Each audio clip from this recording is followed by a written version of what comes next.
Hi, I'm Cindy, and this is my YouTube channel. Welcome. We here talk about just about everything: junk journaling, scrapbooking, writing stories, a little bit of everything. You may be wondering, do we really need another junk journaling, scrapbooking, whatever series? And the answer to me is sure. Um, what I'm looking for and have been looking for is a series of videos that starts at the very beginning of a crafter's journey. How does one get started? And are there specific materials that I need? Can I use what I have at home? What led this person or that person to even begin playing around with paper? My daughter's Girl Scout troop actually introduced me to scrapbooking, although I put my own spin on it. I don't spend hours on a single page creating a perfect arrangement or turning a picture frame into a work of art. I'm a writer, first of all, and this is all ephemera that I have collected from a trip to Williamsburg back in 2001. And as you can see, as we go, I just write down little things, what we were doing, and then I journal. And I keep all of these receipts, and I keep a list of all of our expenses. This was how I got started. I'm a writer first, so the writing, the pictures all illustrate the writing. That's the whole point. The writing is here, and then we put in all of the other pieces. The pictures are really only an accompaniment to the page. So you could see that I scrapbook everything. Receipts, tickets, photos, maps. If it's paper, it goes in. But they all illustrate the journal. The written word first. The written word first. Because it's the most important element, the layouts mostly promote that rather than a particular picture or a set of photos. A word quick about handwriting versus typing. I hand wrote all of my early scrapbooks, and then as my handwriting has deteriorated over the years and I have aged somewhat, I have moved to typing them with occasional handwritten pieces. So again, mostly typed, and the pictures all illustrate what the words are. This was from, now these two journals are 20 years apart, 2001, 2021. As for day-to-day journaling, I'm not so good at that. I tend to forget to write. My mom always kept a calendar. Let me talk about a calendar first. My mom always kept a calendar, and she wrote down quick notes just to say what we were doing. What I love was that when she passed, my dad pointed to a drawer in her desk and said, "Do you want the calendars in there, or am I throwing them out?" And I looked and I said, "No, I'm keeping these. This is important." This one goes all the way back to 1975. I was a senior in high school, so now you can figure out how old I am. But look at this. She color-coded who was going where and what they were doing because there was so much stuff going on. This was our calendar, and the rule was if it's not on the calendar, it doesn't exist. So this is one type of journaling. That one's from 75, this one's from 76. And I have these all the way up till when she passed away in 2019. I absolutely love this. And the more recent ones obviously have a little bit fewer things in it, but it's things like went grocery shopping or did laundry, watered the plants, little things that just tell you about her days. And I absolutely love this. I'm trying to be good about it this year. I'm doing a little bit better. I do have a few specific use journals. That's what this one is. I keep one for memories that I want to keep. That one's on my computer. That one I write out stories of when I was a kid. And so I keep that one electronically. This one is a thought journal. When I have a problem or something that I just can't get past, I can't solve it, I can't adapt to it or whatever, this is my thought journal. I pull this out and I write my way through it because I think better with a pen in my hand. There's nothing in here but words. I'm not going to share it. I'm not going to open it because mostly they're words for me. Some journals are meant to be private. I also have, and this is only a few of them, my Stephen journals. Stephen is my husband. And when we were dating, we were separated for a time by distance. Phone calls were expensive back then. It was in the late 70s, early 80s. And so we used journals to write to each other. And then when we got together about every 2 months or so, we would write and we would share what we had written as a way of catching up. I'm not going to let you see the total saps that we are. This one was one I wrote. This was one he wrote to me.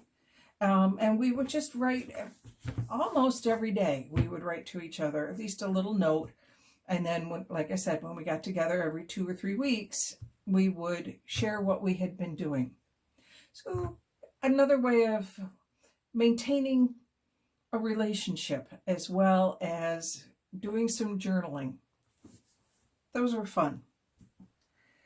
You'll notice, by the way, that this most recent journal has a few pieces of washi tape in it. Of course, I'm not going to find any right now because I'm looking for it. There we go. I used some washi tape here to illustrate. These were pictures that I forgot to put in, so I put a little booklet within my book. This is just a little bit of washi tape. These ads kept appearing on my Facebook feed, showing the creation of these absolutely beautiful bullet journals, using their particular style and how to use the washi tape. They were absolutely wonderful and very pretty to look at, but there wasn't a lot of room for journaling, which obviously to me is the point of a journal. I am not, believe me, a visual artist, as your glimpses have probably told you. So I wasn't sure I understood the point of simply creating a collage that, while pretty, didn't allow room to write. But then I got sucked in. And so I bought some washi tape. And then I bought some more. And then, sorry for the squeak, I bought some more. Yeah, it's a sickness. In looking at YouTube journals for ways to use all of these in my scrapbook, I discovered junk journals. And let me say right away that I do not like the name. What I write in a journal is not junk. It's not always good writing. It's not always for the public eye, but it means something to me. It is definitely not junk. I have my notes over here. Sorry about that. But then, of course, I realized that the name refers to the construction materials rather than to the actual content. I've tried scrap journal. That sounds just as bad. So at this point, I'm just stuck with junk journal. But by this point, I was coming up to Christmas this past year. And traditionally, I take old cards and cut them up to make gift cards for the upcoming season. But some are large, and I didn't want to break up the picture. So I thought, there we go. We can create junk journals out of Christmas cards. Why not? Use up some of the excess stuff that I've collected over the years and maybe make a few bucks in the process. So I experimented with bindings since I wanted to keep these simple. These two have this kind of little clasp. I'll put a bell on that one. This one is, I believe this one's stapled, yes. Yep, because I have a long-handled stapler. So I used that and then put just a little, these are really just signatures. They're very small. I did not sell them for much, but I made 9 of them and I have 5 left. So I sold just a little under half my stock, and I thought that was pretty good at a holiday bazaar that we have in the local area. The only new thing that I bought were the rings, because I had the long-handled stapler. I would like to learn how to do a sewn binding, but at the moment I do not have the materials for it, so we're still going with the stapler and in order to create this kind of a signature. So as you can see, very simple. No collaging when inside, not really. Lots of places to write, lots of cards, a few tucks. Does this one have a tuck? I don't remember. Some of them have tucks, some of them have pockets. Just very, very simple. And this one was made out of some smaller pieces that I had. Again, mostly just places to write, maybe keep your Christmas list, or who gave you what that year, or what you gave to people, just kind of some fun stuff. But these got me hooked because I sold them. I only sold them for $5 a piece, again, because I was new at this and it was just something I was trying, but the fact that I sold them got me hooked. So that's why I'm starting the YouTube channel. I've learned a lot going down the YouTube rabbit hole. But there's a lot of tips I wish I'd known before I even got started. And that's going to be the main thrust of my early videos. Things to know before you start. Before, I spoke of bullet journals, but I had to look that term up because I'd never heard it before. I also kept hearing the word bujo, which to me sounded like some sort of food. It is not. So a bullet journal is simply one that lets you, a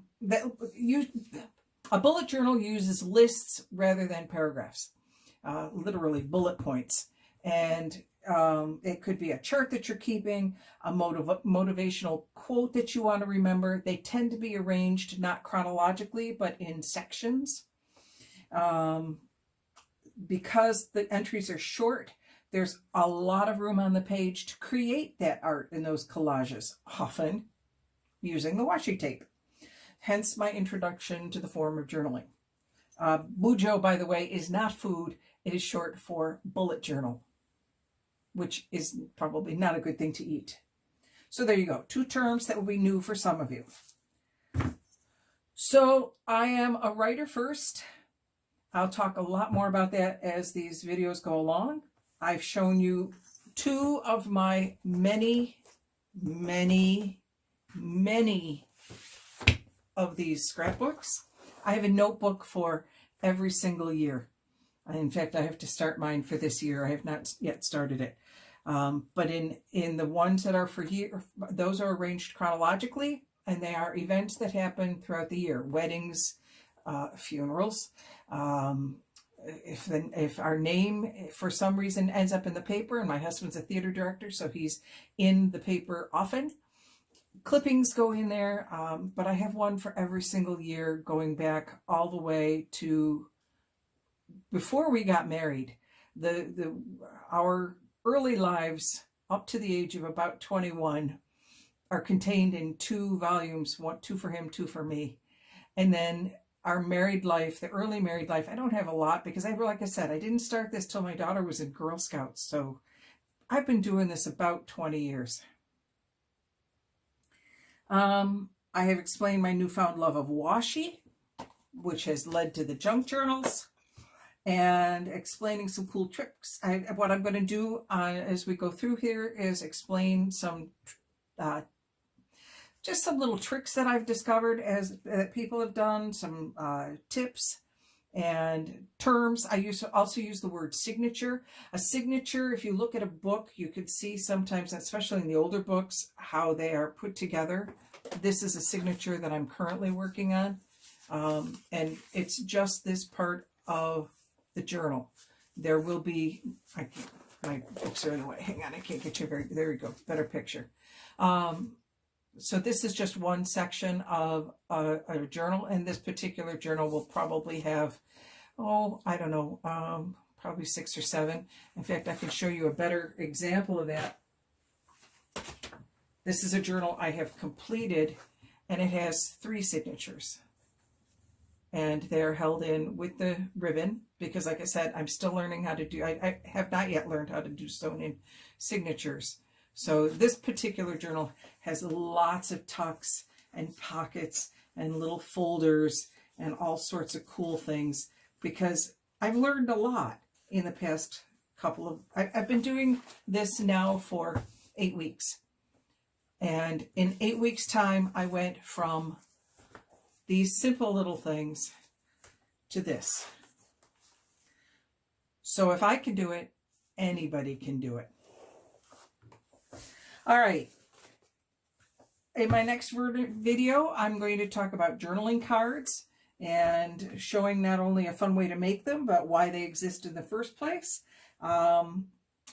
Welcome to my YouTube channel, and good to meet you. Please make sure you subscribe. There will be many journals or many videos coming out over the next couple of weeks. I apologize when I trip over my words. I am not planning to edit this at this point because editing is something I am still learning. It's always it's always a learning experience, isn't it? All right, till I see you next time, play safe.